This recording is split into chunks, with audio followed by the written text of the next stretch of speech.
PowerAfrika presents Nigeria, Beyond the Colonial Illusion.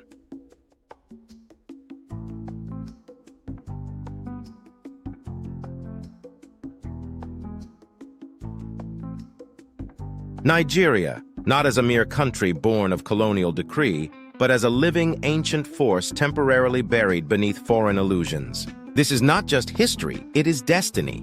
This is not mere geography, it is prophecy. Nigeria is not an accident. Nigeria is not a nation as you have been taught. Nigeria is the mirror of Africa's spirit, wounded, divided, but indestructible. Before borders, Nigeria, the eternal, long before the British flag ever touched African soil, long before the word Nigeria was ever uttered by foreign tongues. The lands of West Africa thrived with civilizations that rivaled the greatest on Earth. The Nok people, more than 3,000 years ago, shaped iron into tools and sculpted terracotta masterpieces that baffle archaeologists to this day.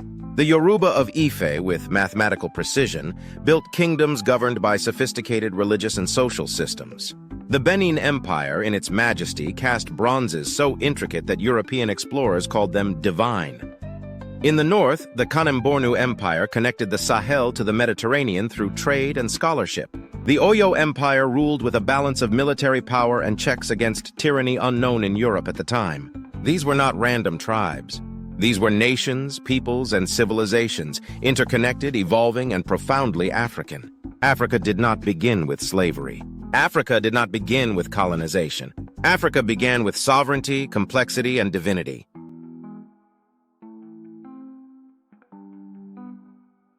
The invasion and the fabrication of Nigeria.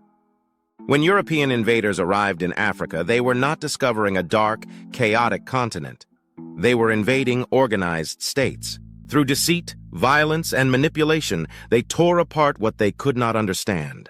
In 1914, without consultation, without ceremony, without even understanding the languages or the spiritual systems of the people, a British colonial administrator named Lord Frederick Lugard forcibly merged the northern and southern protectorates.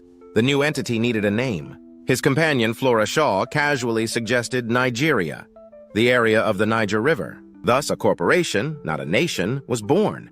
Nigeria was never designed for Africans. It was engineered as a colonial administration, a resource machine, a plantation on a continental scale. The British did not unite Nigeria. They chained its people together under foreign management, exploiting ethnic differences and spiritual diversities to ensure perpetual division.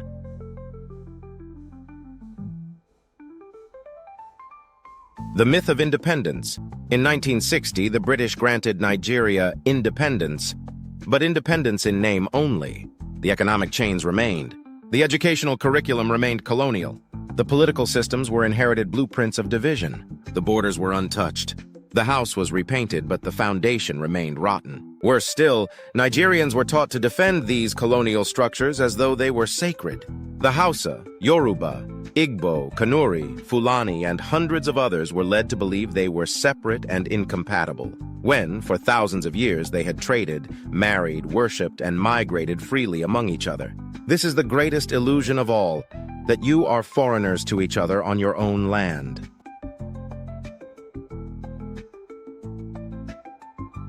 Nigeria, Africa in microcosm. What is Nigeria today? It is Africa herself condensed. 250 ethnic groups speaking over 500 languages. Islam, Christianity, and traditional African religions side by side. Savannas, jungles, river deltas, and deserts in one land. Nigeria's wealth of resources is matched only by her wealth of culture. If Nigeria could transcend its colonial chains, if Nigeria could awaken from its induced amnesia, it would show all Africa what it means to be whole again. Nigeria is not just important to Africa. Nigeria is Africa in miniature. The price of forgetting, but forgetting has a cost.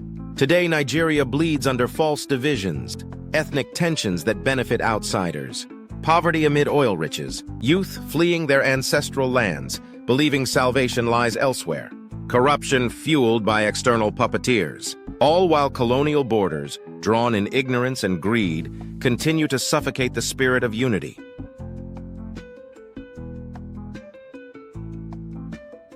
The PowerAfrika call, Nigeria must awaken.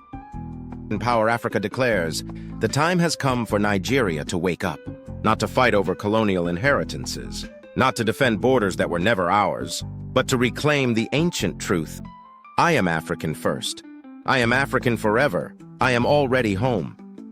Nigeria's destiny is not to be a client state of imperial leftovers. Nigeria's destiny is to be the vanguard of a borderless Africa, united by consciousness, culture, and common purpose. Nigeria must lead, not just herself, but all Africa, out of the illusion and into the awakening.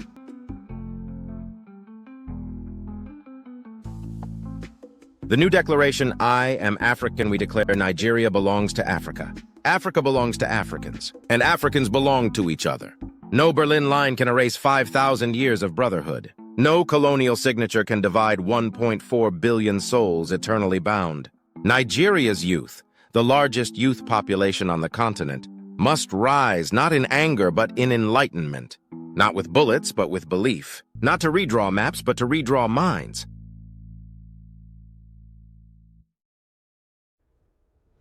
Closing vision, Phoenix from the ashes. The colonial project is dying. But Nigeria is not dying. Nigeria is being reborn. The youth are stirring. The old lies are cracking. The ancient spirit is returning. And as Nigeria awakens, Africa will rise as never before seen. The hour is late, but not too late. The hour belongs to us. The future belongs to Africa, and the victory belongs to those who awaken first. PowerAfrika leads the call. Answer it. Live it. Become it.